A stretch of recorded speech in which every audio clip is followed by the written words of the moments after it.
Hello friends, नमस्कार। Neetu study हम में आपका बहुत-बहुत स्वागत है। फ्रेंड्स, हम हिंदी काव्यशास्त्र तथा पाश्चात्य पर क्वेश्चन देख रहे थे। चलिए आगे कंटिन्यू करते हैं। निम्नलिखित में से भोजराज की पुस्तक है। Option A Abhinav Bharati, B Vyakti Vivek, C Kavya Kautuk, D Shringar Prakash. Right answer है ऑप्शन डी श्रृंगार प्रकाश। भोजराज की पुस्तक का नाम श्रृंगार प्रकाश है। इनके अन्य ग्रंथ हैं सरस्वती कंठाभरण। इनका समय 11वीं सदी और जन्म स्थान मालवा है। अभिनय भारती आचार्य अभिनय गुप्त की टीका है। इसे नाट्यवेद विवृत भी कहा जाता है। व्यक्ति विवेक महिम भट्ट राजानक की पुस्तक है। इनका समय 11वीं सदी का पूर्वार्ध एवं जन्म स्थान कश्मीर है। काव्य कौतुक भट्टतौत का ग्रंथ है जिस पर अभिनव गुप्त ने काव्य कौतुक विवरण नाम से टीका लिखा है। क्वेश्चन नंबर 40 है। सूची 1 के साथ सूची 2 का मिलान कीजिए। राजशेखर, साहित्य दर्पण, भट्टनायक, अभिनव गुप्त, अभिनव भारती, विश्वनाथ, हृदय दर्पण, अभिनव गुप्त, काव्य मीमांसा। राइट आंसर इसमें हो जाएगा, इसे मिला लेते हैं। राजशेखर का काव्य मीमांसा है ए, और भट्टनायक का हृदय दर्पण बी का 3, विश्वनाथ साहित्य दर्पण सी का 1, अभिनव गुप्त अभिनव भारती।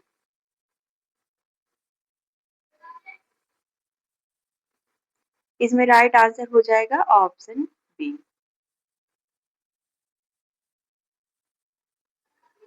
क्वेश्चन नंबर 41 है। निम्नलिखित में से किसका संबंध मनोविश्लेषणवाद से नहीं है? ऑप्शन ए कामवृत्त, बी पाठ संरचना, सी अहम, डी मनोविश्लेषणात्मक पद्धति। राइट आंसर है ऑप्शन बी पाठ संरचना। पाठ संरचना का संबंध मनोविश्लेषणवाद से नहीं है। मनोविश्लेषणवाद के प्रवर्तक सिगमंड फ्रायड थे। फ्रायड ने मानव मन का गहन अध्ययन करने के बाद जिस सिद्धांत का निरूपण किया उसे ही मनोविश्लेषणवाद कहा गया। फ्रायड ने मन पर शासन करने वाली 3 शक्तियां बताई हैं, इदम, अहम और परम। इनमें से इदम का संबंध काम प्रवृत्ति से है, जिसे फ्रायड ने लिबिडो कहा है। अहम इदम का वह अंश है जिसका विकास बाहरी पर्यावरण से होता है। क्वेश्चन नंबर 42 है। निम्नलिखित निम्नलिखित में से कौन से 2 ग्रंथ विशेष रूप से रस से संबंधित हैं? ऑप्शन ए 10 रूपक, बी काव्यादर्श, 3 है साहित्य दर्पण, 4 काव्यालंकार। नीचे दिए गए विकल्पों में से सही उत्तर का चयन कीजिए। 1 और 3, बी 1 और 2, सी 2 और 4, डी 3 और 4। राइट आंसर है ऑप्शन ए 1 और 3। 10 रूपक तथा साहित्य दर्पण 2 ग्रंथ विशेष रूप से रस से संबंधित हैं। 10 रूपक ग्रंथ के लेखक धनंजय तथा साहित्य दर्पण के लेखक विश्वनाथ हैं। क्वेश्चन नंबर 43 है। शब्दार्थ योरथावत्स भावे विद्या साहित्य विद्या किसका कथन है? Option A Kuntak, B Rajshekhar, C Bhojraj, D Vishwanath. Right answer option B Rajshekhar का। प्रमुख काव्य शास्त्री व उनके कथन और लेखक शब्दार्थोर्यार्थवस्य भावेन विद्या साहित्य विद्या राजशेखर, शब्दार्थों सहितो वक्र कवि व्यापार शालिनी कुंतक, रसान्वित कवि कुर्वन् कीर्ति प्रीतिं च विन्दति भोजराज, वाक्यं रसात्मकं काव्यं विश्वनाथ का है। निम्नलिखित ग्रंथों को काल क्रमानुसार में व्यवस्थित कीजिए। ऑप्शन ए काव्यादर्श, 2 औचित्य विचार चर्चा, 3 काव्यालंकार सूत्रवृत्ति, 4 अभिनव भारती। विकल्पों में से सही उत्तर का चयन कीजिए। 1 2 3 4, बी 1 3 4 2। यही राइट आंसर है 1 3 4 2। काव्यादर्श, काव्यालंकार सूत्रवृत्त, औचित्य विचार और अभिनव भारती। काव्यादर्श दंडी का है, 6ठी 7वीं सदी इसकी रचना क्रम है काव्यालंकार सूत्रवृत्त वामन का है 8वीं सदी, अभिनव भारती अभिनव गुप्त 10वीं सदी, औचित्य विचार चर्चा क्षेमेंद्र का है 11वीं सदी। क्वेश्चन नंबर 45 है निम्नलिखित में से किसके मतानुसार इतिहास की व्याख्या द्वंद्वात्मक पद्धति के आधार पर होनी चाहिए। Option A Taine, B Hegel, C Vico, D Voltaire. Right answer है ऑप्शन बी हीगल। हीगल के मतानुसार इतिहास की व्याख्या द्वंद्वात्मक पद्धति के आधार पर होनी चाहिए। हीगल ने विकासवादी प्रक्रिया से प्रगति के विचार पर बल देते हुए प्रतिपादित किया कि हम किसी वस्तु के यथार्थ रूप को उसी विरोधी रूप में उसकी तुलना करके ही जान सकते हैं। क्वेश्चन नंबर 46 है निम्नलिखित में से कौन सा विद्वान अस्तित्ववाद का चिंतक नहीं है। Option A Albert Camus, B Ezra Pound, C Martin Heidegger, D Jean Paul Sartre. Right answer हो जाएगा इसमें option B Ezra Pound. Ezra Pound अस्तित्ववाद के चिंतक नहीं है, यह बिंबवाद के चिंतक हैं। एबीसी ऑफ रीडिंग नामक ग्रंथ के रचयिता एजरा पाउंड हैं, जबकि एल्बर्ट कामू, मार्टिन हेडगर तथा जेan पॉल सार्त्र अस्तित्ववादी चिंतक हैं। अस्तित्ववाद का प्रवर्तक सोरेन कीरकेगार्ड को माना जाता है।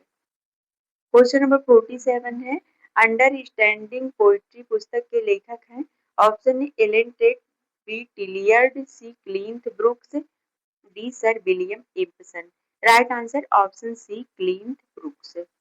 अंडरस्टैंडिंग पोएट्री पुस्तक के लेखक क्लिंथ ब्रूक्स हैं। क्लिंथ ब्रूक्स को विडंबना और विसंगत सिद्धांत का प्रवर्तक माना जाता है। On the limits of poetry 1948 ईस्वी पुस्तक के लेखक एलन टेट तथा 7 टाइम्स ऑफ एम्बिगुइटी पुस्तक के लेखक विलियम इब्सन हैं। द डायरेक्ट एंड ऑब्लिक पुस्तक के लेखक टिलियर्ड हैं। क्वेश्चन नंबर 48 है थॉमस स्टर्न्स इलियट के अनुसार परंपरा। ऑप्शन ए संस्कृत का अंश नहीं है, बी निर्जीव होती है, सी अनुपयोगी होती है, डी जीवी संस्कृत का एक अंश है। राइट आंसर है ऑप्शन डी जीवी संस्कृत का एक अंश है।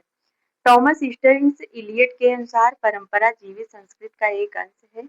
इलियट की प्रमुख समालोचनात्मक कृतियां निम्न है the sacred would, Homage to John Dryden, Selected Essays, The Use of Poetry and the Use of Criticism आदि।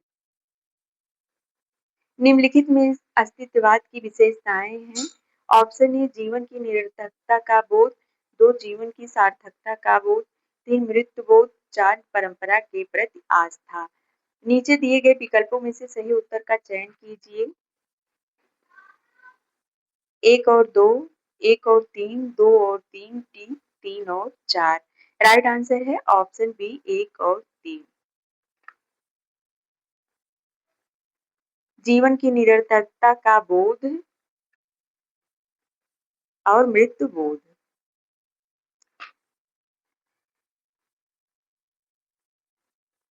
सूची 1 को सूची 2 से सुमेलित कीजिए। सूची 1, सूची 2। प्लेटो, द ग्रेट ट्रेडिशन, बिम्बसार, W K Ian, Coleridge, lectures on Shakespeare, Frank Raymond Leavis, literary criticism, a short history. नीचे दिए गए विकल्पों में से सही उत्तर चुनिए। सूची 1 तथा सूची 2 का सही मिलान। प्लेटो, इयान, बिम्बसार, डब्ल्यू के literary criticism, a short history, Coleridge का है lectures on Shakespeare, Frank Raymond Lewis का है द ग्रेट ट्रेडिशन। निम्नलिखित में से किस आचार्य ने रीत का एक भेद अवंती को माना है। Option A Bhama, B Vaman, C Kuntak, D Bhojraj. Right answer option D Bhojraj. Acharya Bhojraj ने रीति का एक भेद अवंती को माना है। रीति संप्रदाय के प्रवर्तक आचार्य वामन हैं। इन्होंने रीति को काव्य की आत्मा माना है। इनके अनुसार विशिष्ट पद रचना रीति है। आचार्य वामन ने रीत के 3 भेद किए हैं, वैदर्भी रीत, गौड़ी रीत, पांचाली रीत। क्वेश्चन नंबर 52 है निम्न में से कौन काव्य मीमांसा के रचनाकार हैं। Option A Vaman, B Mammat, C Rajshekhar, D Lollat. Right answer option C Rajshekhar. Kavya Mimamsa ग्रंथ के रचनाकार राजशेखर हैं। राजशेखर की अन्य रचनाएं हैं कर्पूर मंजरी, विदुषाल भंजिका। वामन रीत संप्रदाय के प्रवर्तक आचार्य हैं। काव्यालंकार सूत्र इनकी प्रसिद्ध रचना है। वामन ने 3 रीतियों की कल्पना की, वैदर्भी, गौड़ी तथा पांचाली। मम्मट 11वीं शताब्दी के आचार्य हैं। इनकी प्रसिद्ध रचना काव्य प्रकाश है। आचार्य अभिनव गुप्त ने अभिनव भारती नामक ग्रंथ लिखा है। लोल्लट का उल्लेख भरत मुनि के नाट्यशास्त्र के टीकाकार आचार्य के रूप में किया है। क्वेश्चन नंबर 53 है, रस गंगाधर के रचयिता कौन है? Option A Dandi, B Acharya Vishwanath, C Abhinav Gupta, D Pandit Raj Jagannath. Right answer option D Pandit Raj Jagannath. Ras Gangadhar पंडित राज जगन्नाथ की संस्कृत साहित्य शास्त्र पर प्रौढ़ कृति है। इनका समय 17वीं सदी का प्रथम चरण माना जाता है। रस गंगाधर का टीका नागेश भट्ट ने लिखी थी। अप्पय दीक्षित के अलंकार ग्रंथ चित्र मीमांसा की खंडात्मक आलोचना चित्र मीमांसा खंडन नाम से पंडित राज जगन्नाथ ने लिखी। क्वेश्चन नंबर 54 है, नाट्य शास्त्र के रचयिता कौन है? Option A Bhama, B Jaidev, C Bharat, D Vaman. Right answer option C Bharat. Acharya Bharat Muni को संस्कृत काव्य शास्त्र का प्रथम आचार्य माना जाता है। नाट्य शास्त्र इनकी प्रसिद्ध रचना है, जिसमें नाटक के सभी पक्षों का विस्तृत विवेचन किया गया है। भरत मुनि ने रसों की संख्या 8 मानी है। क्वेश्चन नंबर 55 है, अभिनव गुप्त किस रस सूत्र के व्याख्याता हैं? ऑप्शन ए आरोपवाद, बी अव्यक्तिवाद, सी अनुमानवाद, डी भुक्तिवाद। राइट आंसर ऑप्शन बी अभिव्यक्तिवाद। अभिनव गुप्त ने भरत मुनि के रस सूत्र की व्याख्या की इनके सिद्धांत का नाम अव्यक्तिवाद है। इनका दार्शनिक मत शैव दर्शन है। अभिनव गुप्त ने रस की अवस्थित सामाजिक में मानी है।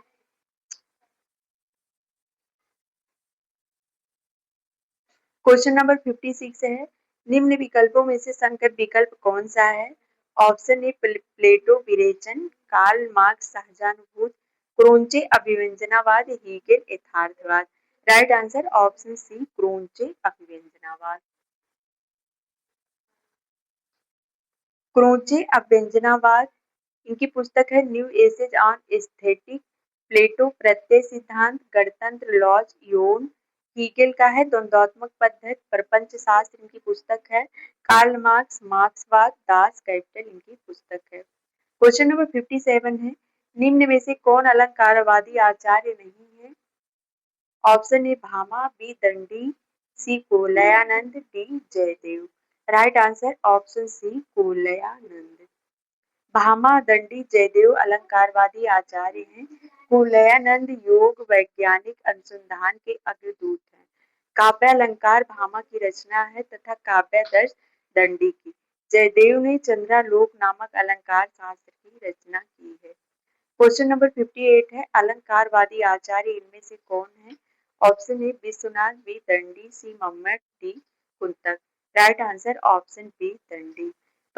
प्रमुख अलंकारवादी आचार्य निम्न हैं, भामा, दंडी, उद्भट, रुद्रट, भोज, जयदेव, अप्पय दीक्षित। कुंतक वक्रोक्ति सिद्धांत के प्रवर्तक थे। इनका ग्रंथ वक्रोक्त जीवितम है। मम्मट के ग्रंथ का नाम काव्य प्रकाश है। मम्मट ध्वनिवादी आचार्य माने जाते हैं। विश्वनाथ का ग्रंथ साहित्य दर्पण है। इस ग्रंथ में विश्वनाथ ने 10वें रस के रूप में वात्सल्य रस की मान्यता दी है। क्वेश्चन नंबर 59 है, धर्म कथा पुरावृत्त या पुरा कथा के लिए आलोचना की शब्दावली में किस शब्द का प्रयोग किया जाता है? ऑप्शन ए मौखिक, बी देव कथा, सी मिथास, डी मिथक। राइट आंसर ऑप्शन डी मिथक। धर्म कथा पुरावृत्त या पुरा कथा के लिए आलोचना की शब्दावली में मिथक शब्द का प्रयोग किया जाता है। प्राचीन पुरा कथाओं का तत्व जो नवीन स्थितियों में नए अर्थ का वहन करे मिथक कहलाता है। क्वेश्चन नंबर 60 है, वस्तु घटना व्यापार गुण विशेषता विचार आदि साकार निराकार पदार्थों और मानस क्रियाओं को कवि किसके द्वारा प्रत्यक्ष और इंद्रिय ग्राह्य बनाता है? ऑप्शन ए मिथिक के द्वारा, बी कल्पना के द्वारा, सी प्रतीक के द्वारा, डी बिंब के द्वारा। राइट आंसर है ऑप्शन डी, बिंब के द्वारा। वस्तु, घटना, व्यापार, गुण, विशेषता, विचार आदि साकार निराकार पदार्थों और मानस क्रियाओं को कवि बिंब के द्वारा प्रत्यक्ष और इंद्रिय ग्राह्य बनाता है। बिंब शब्द अंग्रेजी के इमेज का हिंदी रूपांतरण है। इसके अर्थ है मूर्त रूप प्रदान करना। काव्य में बिंब को वह शब्द चित्र माना जाता है जो कल्पना द्वारा इंद्रिय अनुभवों के आधार पर निर्मित होता है। एक काव्य आंदोलन के रूप में बिंबवाद के प्रवर्तन का श्रेय अंग्रेजी कवि टी ई ह्यूम को है। आचार्य रामचंद्र शुक्ल एफ.एस. प्रिंट को बिंबवाद का प्रवर्तक मानते हैं। क्वेश्चन नंबर 61 है, प्रतीकवाद की सर्वप्रथम घोषणा करने वाले विचारक कौन थे? Option A, Emile Zola, B Yeats, C Jean Moreas, D James Joyce. Right answer option C, Jean Moreas. प्रतीकवाद की सर्वप्रथम घोषणा करने वाले विचारक जीन मोरे थे। सन 1886 ईस्वी में कवि जीन मोरे ने फिगारो नामक पत्र में प्रतीकवाद का एक घोषणा पत्र प्रकाशित कराया, जिसमें उसने यह कहा कि प्रतीकवादी ही एक ऐसा शब्द है जो कला में सृजनात्मक प्रवृत्ति को भली भांति व्यक्त करता है। क्वेश्चन नंबर 62 है, लोनजाइनस ने उदात्तता का विवेचन किस ग्रंथ में किया है? Option A, poetics, B, moral philosophy, C, on the sublime, D, critical observations. Right answer option C, on the Sublime.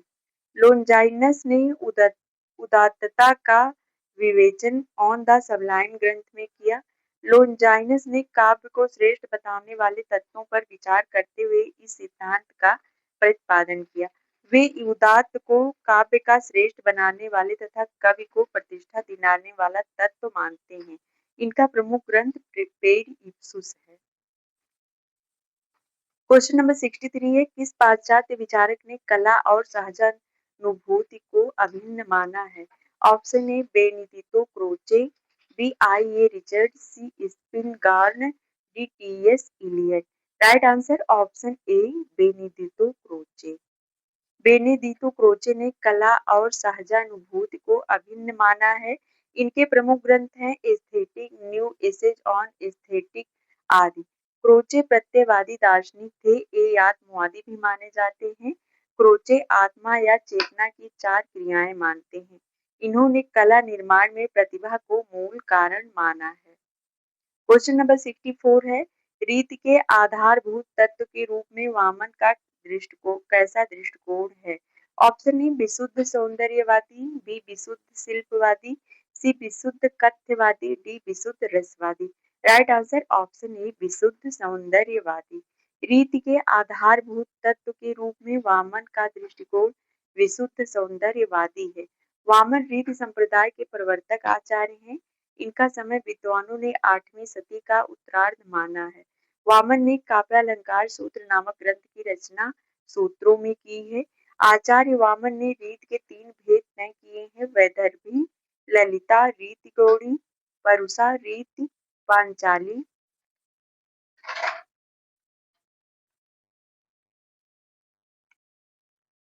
अगला क्वेश्चन है 65 नंबर, भरत मुनि के रस सूत्र में प्रयुक्त निष्पत्ति का अर्थ उत्पत्ति किस आचार्य ने माना है?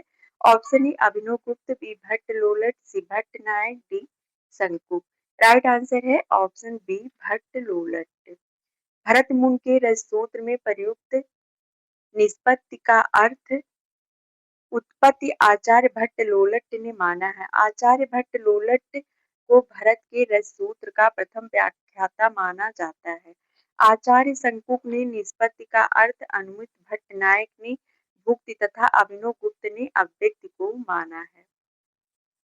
क्वेश्चन नंबर 66 है, मार्क्सवादी साहित्य चिंतन के अनुसार उपयुक्त कथन नहीं है। ऑप्शन ए, कला अपने सभी रूपों में सर्वोत्तम सामाजिक गतिविधि रही है। ऑप्शन बी है, अनुभव या बोध के कलात्मक अंकन की प्रतिभा जन्मजात रूप में प्राप्त नहीं होती है। सी, यथार्थवादी चित्रण यथार्थ के मात्र नकल है।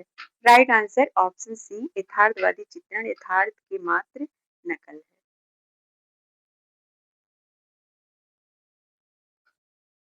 मार्क्सवाद के प्रवर्तक कार्ल मार्क्स और फ्रेडरिक एंगेल्स थे।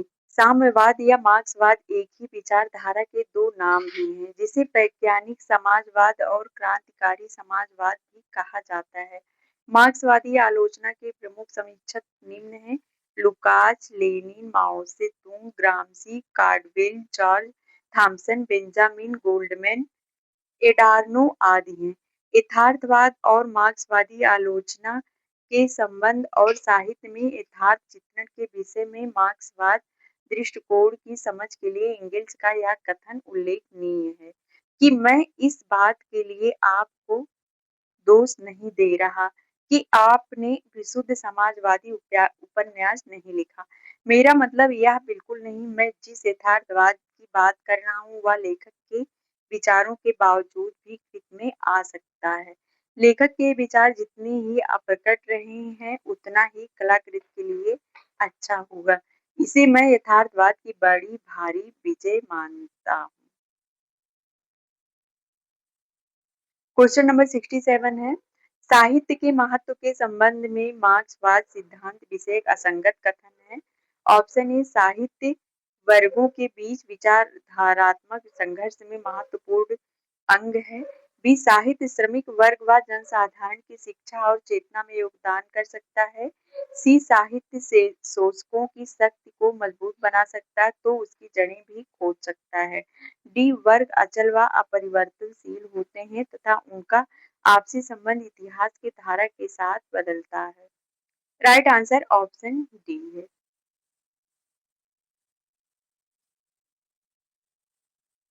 क्वेश्चन नंबर 68 है, इस मानसिकता का कोई विचारधारात्मक आधार भी नहीं है क्योंकि इसका एक महत्वपूर्ण लक्षण विचारधारा मात्र का निषेध है। यह कथन साहित्य शास्त्र की किस आलोचना पद्धति के संदर्भ में उपयुक्त है? ऑप्शन ए, उत्तर आधुनिकता, और यही राइट आंसर भी है। उपर्युक्त कथन साहित्य शास्त्र की उत्तर आधुनिकता और आलोचना पद्धति के संदर्भ में उपयुक्त है। उत्तर आधुनिकतावाद शब्द अंग्रेजी के पोस्ट मॉडर्निज्म का हिंदी पर्याय है। उत्तर आधुनिकतावाद की अवधारणा की उत्पत्ति के संबंध में दो मत प्रचलित हैं। इस अवधारणा की उत्पत्ति तीसरी दुनिया के गरीब देश निकारागुआ में हुई। तो इस अवधारणा की उत्पत्ति साम्राज्यवादी देश अमेरिका व यूरोप में हुई। जैसे आधुनिकतावादी पूंजीवादी व्यवस्था से उत्पन्न हुआ था, वैसे ही उत्तर आधुनिकतावाद उत्तर पूंजीवादी व्यवस्था से उपजा है। जहां पूंजीवादी व्यवस्था के केंद्र में औद्योगिकरण और उत्पादन थे, वहीं उत्तर पूंजीवादी व्यवस्था के केंद्र में प्रौद्योगिकी और उपभोगवाद, बाजारवाद है। क्वेश्चन नंबर 69 है, उत्तर आधुनिकतावादी सोच के विकसित होने के कारणों में शामिल नहीं है। ऑप्शन ए, भूमंडलीकरण, एक संस्कृति की दूसरी संस्कृति पर आधिपत्य। सी, सूचना का साम्राज्यवाद। डी, साहित्य की दृढ़ता के साथ स्थापन। राइट आंसर ऑप्शन डी, साहित्य की दृढ़ता के साथ संपादन।